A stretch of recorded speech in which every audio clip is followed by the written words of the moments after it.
Hi everyone. Today we are going to discuss on head and neck spotters. So there are many spotters in head and neck. So we would divide into part 1, part 2 and part 3. So we shall begin today's session.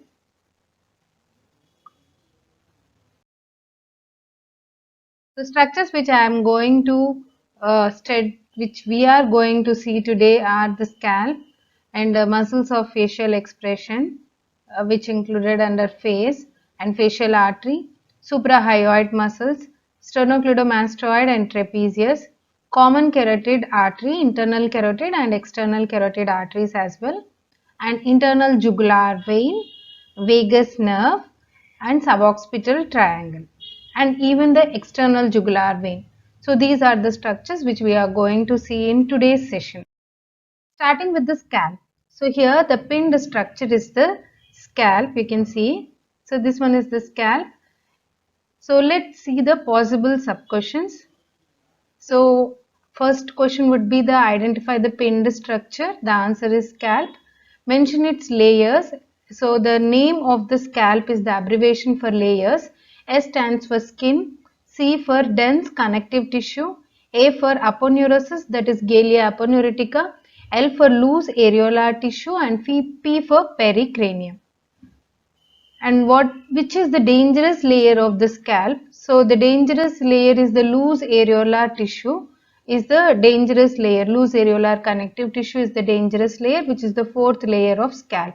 Why it is the dangerous layer? Because it contains emissary veins, and these emissary veins connects the superficial scalp veins to deep veins. They drain into the deep intracranial dural venous sinuses. So any infection in the scalp, in this loose areolar tissue, can easily spread into the intracranial dural venous sinuses.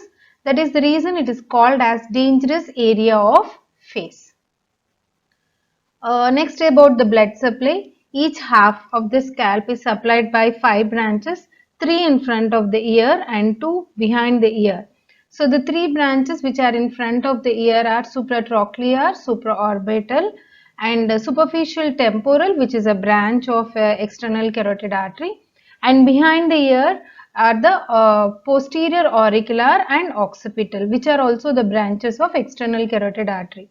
So supratrochlear, supraorbital, the first two branches, they are the branches of ophthalmic, which are indirectly the branches of internal carotid artery. And venous drainage, with the same names of arteries, the veins are present. Then the nerve supply, each half of the scalp are supplied by 10 nerves. So 5 in front of the ear, 5 behind the ear. Among these 5 nerves, 4 are sensory and 1 is motor. So let's begin with the names. So the supratrochlear, supraorbital, then we have got zygomaticotemporal and temporal branch of facial nerve, which is a motor nerve, and auriculotemporal. So these are the nerves which are present in front of the ear. And behind the ear, we have got posterior auricular, which is a branch of facial again, and greater auricular, lesser occipital, third occipital, and greater occipital. So these are the 10 nerves which are supplying the scalp. So these are the possible questions asked in the scalp for. So the second spotter, what you can see here is upper eyelid, but you can't say upper eyelid because it is pinned in the muscle. The skin is reflected here. You can see it clearly. So let's see the answer for it. So the muscle which is pinned here would be the muscle around the eye. So orbicularis oculi is the answer. So the possible sub-questions of this spotter are mention its parts. It has got 3 parts: orbital, palpebral, and lacrimal parts. Mention its nerve supply and action. Nerve supply, it is supplied by facial nerve. Of course, all the muscles of face are supplied by the facial nerve. So here it is supplied by temporal branches of facial nerve. And let's see its action. It has got 3 parts, we know it. So orbital part helps in tight closure of the eye.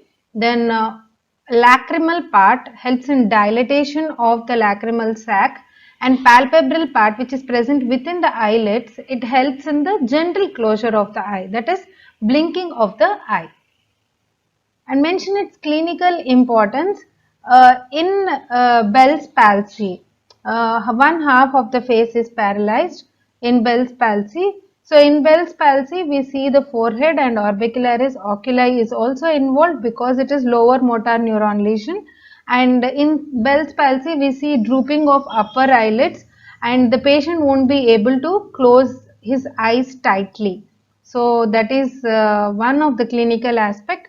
And in upper motor neuron lesion, if there is any hemiplegia and stroke, the muscles around the eye and forehead are spared, so they won't be affected.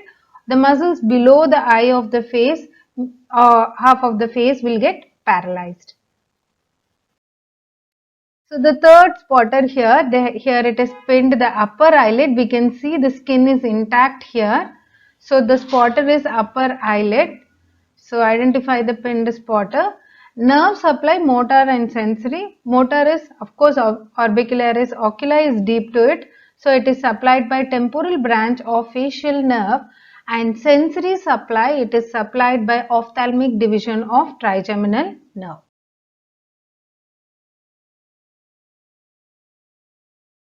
The spotter number 5th is frontalis. So here we can see the muscle within the forehead which continues to form a thin layer called as Galea aponeurotica or aponeurosis, which continues posteriorly with the occipitalis. So together it is fronto-occipitalis muscle. So here this structure is the frontalis. So the nerve supply of the frontalis, it is by the facial nerve again, and action of the frontalis, it crosses the transverse wrinkles over the forehead. So that, and raising of eyebrows and transverse wrinkles in the forehead. The sixth spotter here is, you can see the upper lip is pinned, the muscle here pinned. So the pinned structure is orbicularis oris. You can see it is not, skin is not intact, the muscle is pinned here. So before answering the question, you have to be specific where it is pinned. So orbicularis oris is the muscle present around the mouth, and it has got superficial and deep part, which is otherwise called intrinsic and extrinsic part. Intrinsic is the deeper part and extrinsic is the superficial part of orbicularis oris. Its nerve supply, it is supplied by facial nerve again, and action of orbicularis oris, it acts as a sphincter around the mouth, helps in the closure of the lips and pursing the lips. So the next here, this is a specimen demonstrating a artery here which is tortoise like. So the red arrow one is the facial artery. We can see it is just lateral to the angle of the mouth. So is the facial, this is the facial artery which is running obliquely.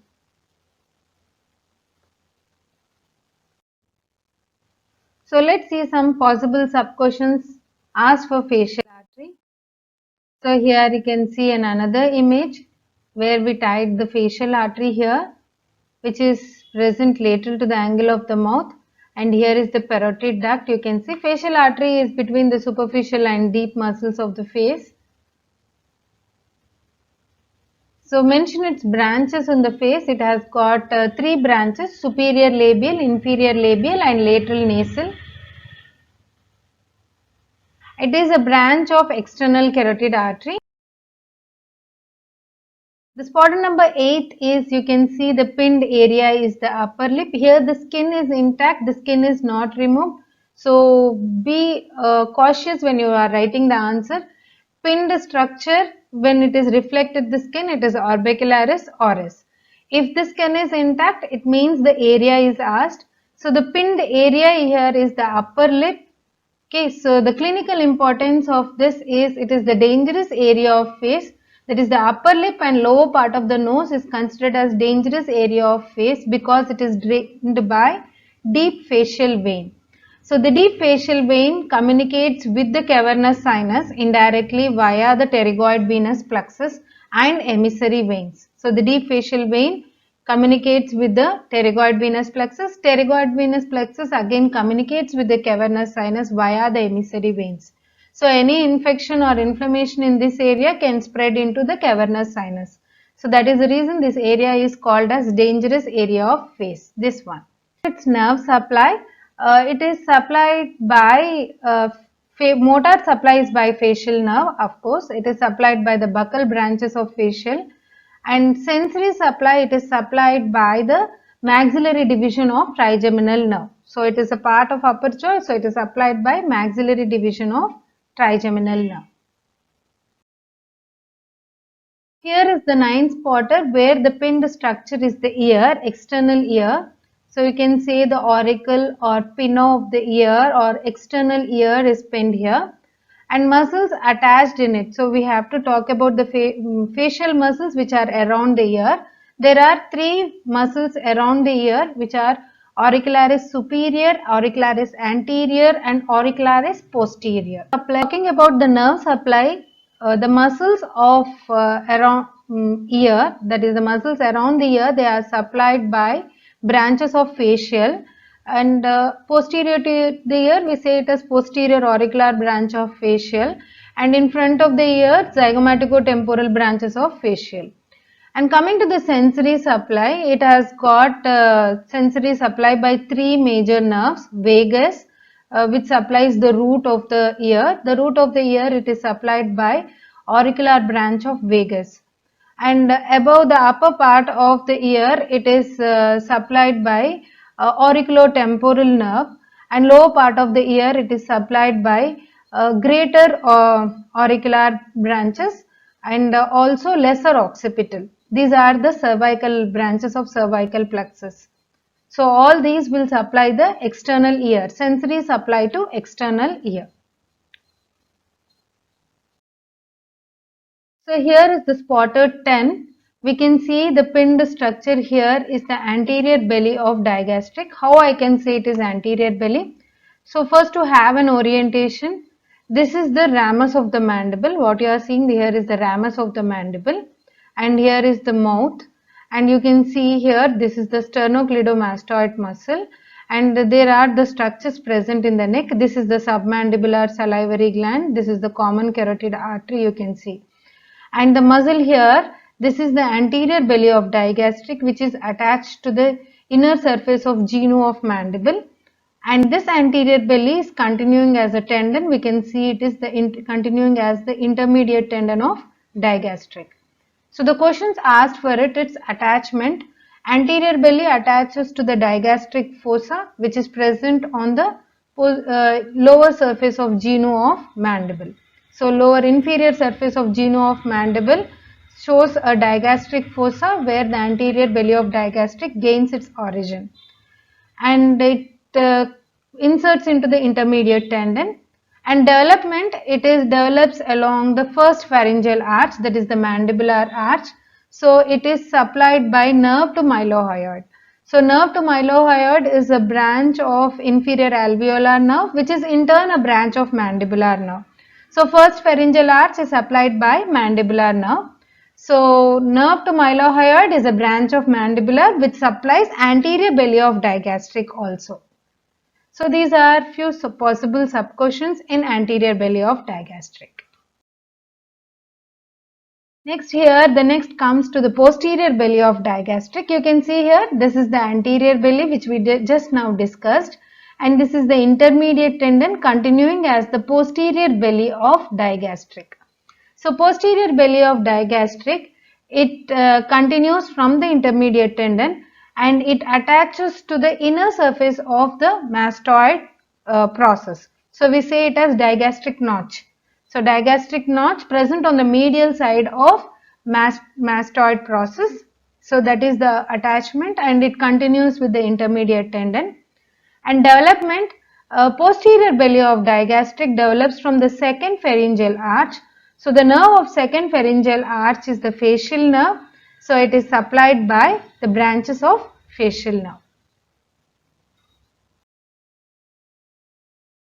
Here the pinned structure is mylohyoid. It is little difficult to understand in this image.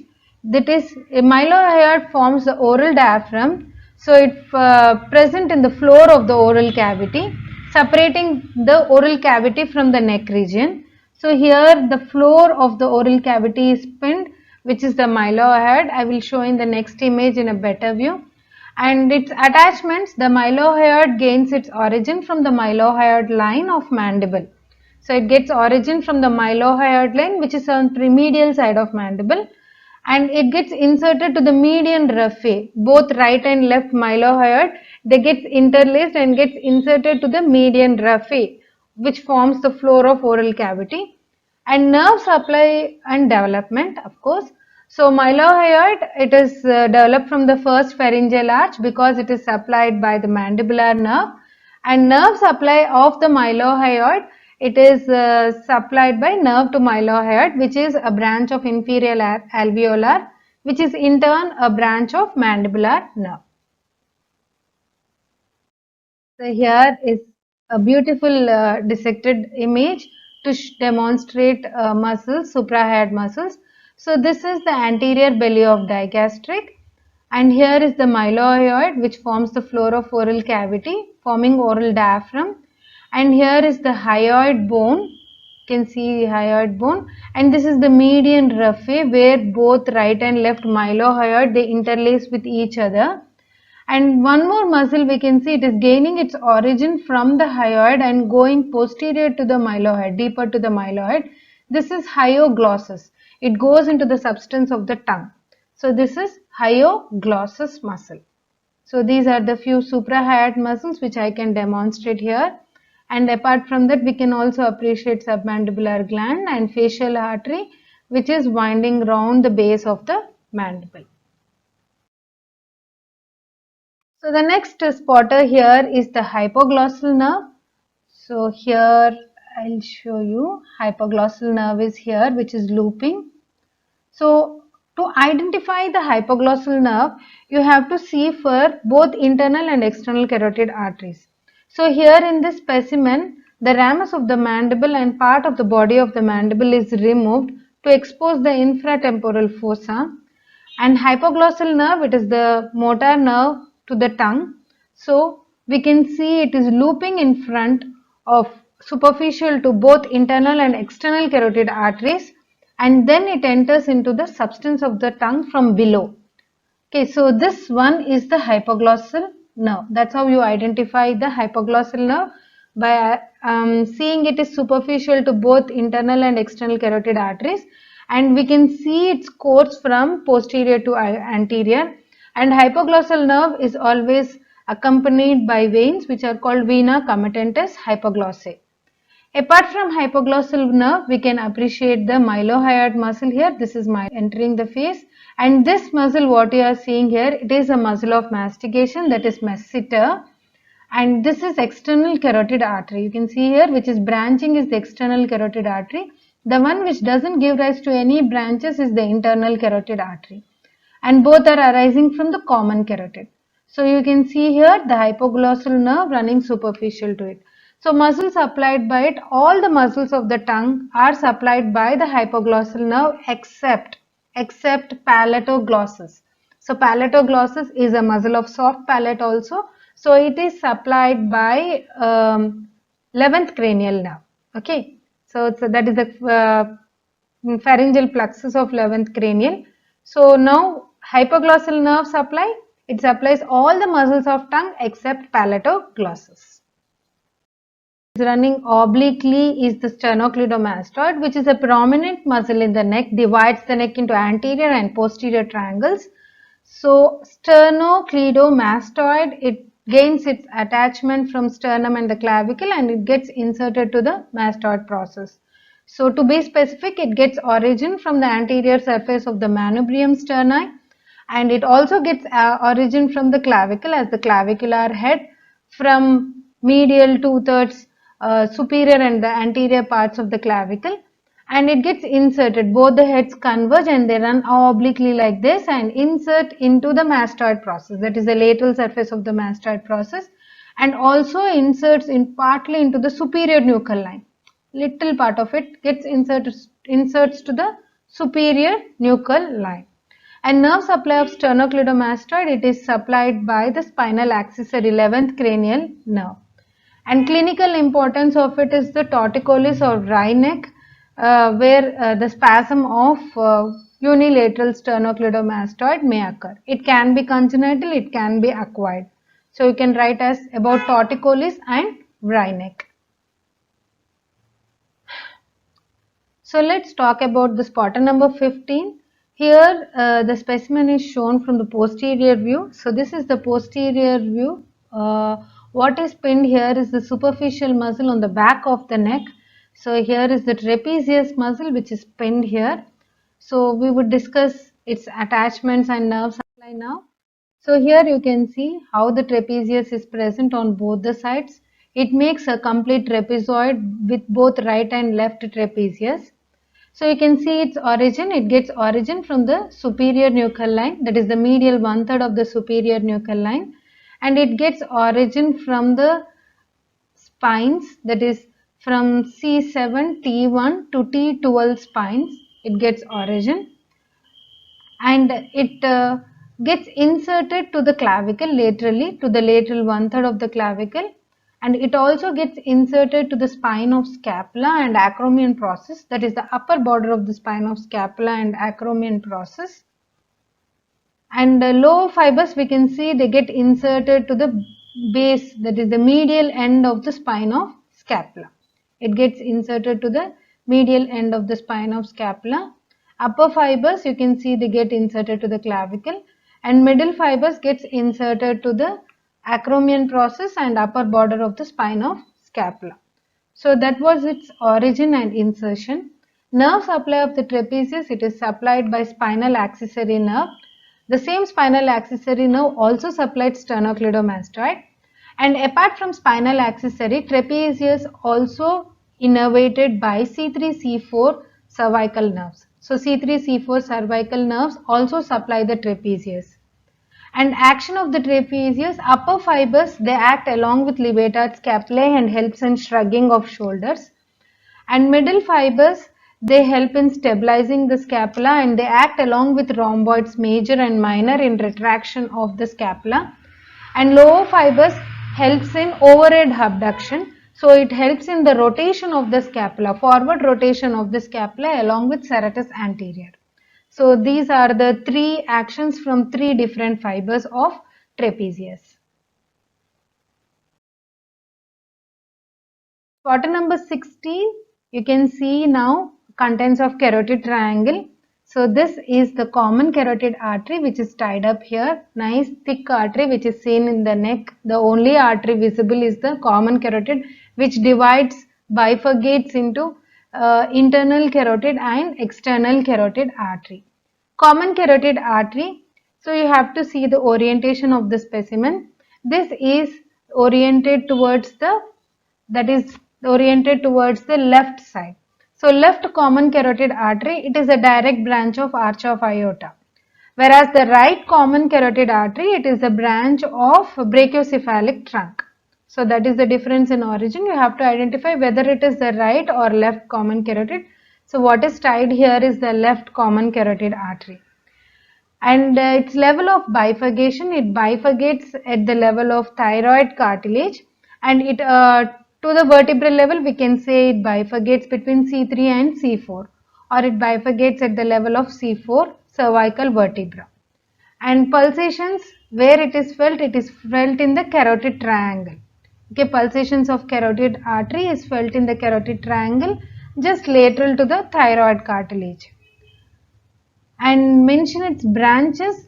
It has got only two terminal branches, external and internal carotid arteries. So that is about the common carotid artery. So here the next tied is the external carotid artery. So here the common carotid artery is bifurcating as internal and external carotid. The one which is tied here is the external carotid artery. So external carotid artery, it is a branch of common carotid. We already knew it, and its branches, it has got 8 branches. So here we can see another beautiful dissected image showing the external carotid artery and its branches. So this is the external carotid artery. It gives rise to ascending pharyngeal artery, and you can see it also gives rise to a branch which is running downwards called as superior thyroid artery. Then the branch going towards the tongue is the lingual artery, and the branches like posterior to the ear it goes, that is the posterior auricular artery, occipital artery, and we have got branches like terminal branches like maxillary and superficial temporal arteries. So these are the few branches. You can learn all the branches of external carotid artery. The other tied structure is the internal carotid. External carotid is identified with its branches because it gives off branches, and internal doesn't give branches. It directly enters it into the cranial cavity through the carotid canal. So this is the internal carotid artery, and external is here. This is the internal carotid artery. So you can see it is a branch of common carotid. So you can see the common carotid bifurcating as external carotid. You can see the branches from external, and the one without branches is the internal carotid artery. And its branches are seen only in the cranial cavity. It gives ophthalmic artery. Ophthalmic artery is a branch of internal carotid, and it also gives rise to anterior cerebral artery, middle cerebral arteries. These are the few branches of internal carotid artery. This is the spotter number 19. So we are seeing the vein which is associated with common carotid artery. So common carotid artery and this internal jugular vein, and there is a nerve called as vagus nerve. All three are enclosed in the carotid sheath. Here the carotid sheath is removed, exposing all three structures. So you are seeing the common carotid which we discussed just earlier, and this is the internal jugular vein, and in between we can see the vagus nerve. This thread like thing is the vagus nerve. And talking about this internal jugular vein, it is continuation of sigmoid sinus, where it continues from the jugular foramen, which is present in the base of the skull. So internal jugular vein is the continuation of sigmoid sinus. So that is the origin, and it terminates joining with the subclavian, it terminates into brachiocephalic vein. So right internal jugular joins with the right subclavian to form right brachiocephalic vein, whereas the left joins with the left subclavian and drains into left brachiocephalic vein. And tributaries of internal jugular, few of the tributaries like inferior petrosal sinus, which is just given off as soon as it comes out the jugular foramen. And there are other tributaries which are draining the thyroid gland like superior thyroid and middle thyroid, and draining the tongue like lingual vein. And these are few of the veins, superior thyroid veins. So we shall move on to the spotter number 20, that is the vagus nerve here. So the vagus nerve is seen in between the internal jugular vein and common carotid artery. So this thin thread-like structure is the vagus nerve. You can see here the white one, clearly observed. So the vagus nerve, its branches in the neck, it gives a few meningeal branches to supply the meninges in the cranial cavity, and it gives mainly the pharyngeal plexus in the neck, which supply the soft palate and pharynx. And it also gives rise to right recurrent laryngeal nerve, whereas the left recurrent laryngeal nerve is given off in the thorax. So in the neck, right recurrent laryngeal nerve is given off from the vagus, and some cardiac nerves are also gets their origin from the vagus nerve in the neck. So these are few branches of vagus nerve in the neck. Next is the spotter number 21. Here we can see the posterior view of the neck. So this is the posterior aspect of the neck, where the deeper structures are probed. Here you can see it is probed in between the muscles. There is a small triangle which is submerged there, that is suboccipital triangle. So here is the occipital region. So it is below the occipital bone, so it is called suboccipital triangle. So let's see its boundaries and contents. So the boundaries of suboccipital triangle, it has got superomedial boundary which is formed by rectus capitis posterior major, which is reinforced by rectus capitis posterior minor. So major forms the superomedial boundary. So rectus capitis posterior major. Superolaterally it is formed by obliquus capitis superior or superior oblique, and inferiorly it is formed by obliquus capitis inferior. So these are the boundaries of suboccipital triangle, and it is roofed by longissimus capitis, semispinalis capitis and partly splenius capitis, which is posterior muscles, over which we have got trapezius and skin. And the contents of the triangle, we can see a nerve here which is dividing and supplying all these muscles, all these suboccipital muscles. So this is the suboccipital nerve, which is C1, which is a motor nerve supplying all these muscles, and even a plexus of veins are there which are called suboccipital venous plexus, and deep near its floor we have got vertebral artery, which is the fourth part of vertebral artery, along with its vein, that is vertebral vein, and always an artery is surrounded by sympathetic plexus. So these are the contents. And we can see one more thick nerve here winding round the obliquus capitis inferior and running superiorly like this. This is greater occipital nerve. This is the greater occipital nerve which supplies the posterior part of the scalp. It is the thickest cutaneous nerve in the body winding round the obliquus capitis inferior. And suboccipital nerve is this one which is dividing into branches supplying all these boundaries. So this completes the suboccipital triangle. Here is the last spotter. Now we are ending up with the part 1 of head and neck. So this vein, what you are seeing is the external jugular vein. So external jugular vein, it is a superficial vein present in the posterior triangle, forming a part of the roof, content of the roof of posterior triangle of the neck. And external jugular vein, we can see here, it is formed from the posterior division. So this is the parotid gland. So from the substance of the parotid gland, we can see a vein which is called retromandibular vein. Retromandibular vein gives off a division called as posterior division and anterior. So we are concerned with the posterior division. So this posterior division joins with the posterior auricular vein to form external jugular vein. So external jugular vein formation is, it is formed by the joining of posterior division of retromandibular vein and posterior auricular vein joins to form external jugular, which runs downwards and drains into subclavian vein. Okay. And external jugular vein, you should not get confused with internal jugular.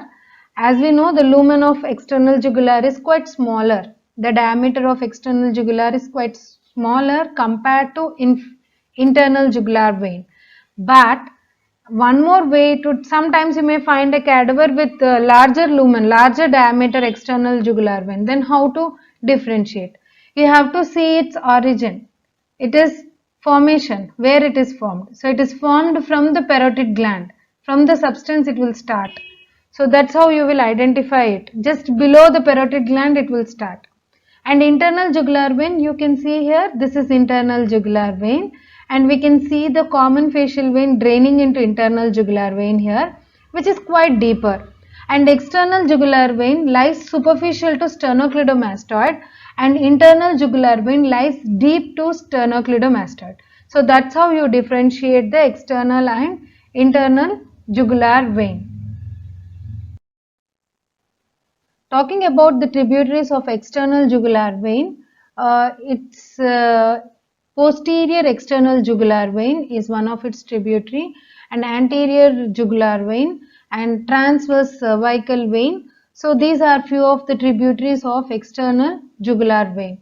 And external jugular vein, one more thing to note, it is lies deep to platysma muscle within the deep fascia of the neck. So as it is superficial, if it is a little superficial cutting the external jugular vein, especially during shaving in men, there may be a chance of cut of external jugular vein. So if this gets cut, the walls of the external jugular vein is present within the deep fascia. So the lumen, it may gape, the wall may gape, causing a air embolism. Okay, so atmospheric air may enter inside the external jugular vein, causing air embolism, which may move anywhere into the lungs or brain, causing pulmonary embolism or cerebrovascular accident. So this is one of the applied aspect associated with external jugular vein. I hope it is clear to differentiate external jugular vein and internal jugular vein now. So that's how we completed today's session. I hope it is useful for you all for your practical exams. Definitely we will move on to the next session soon. So thumbs up, like, share and subscribe. Bye. Take care.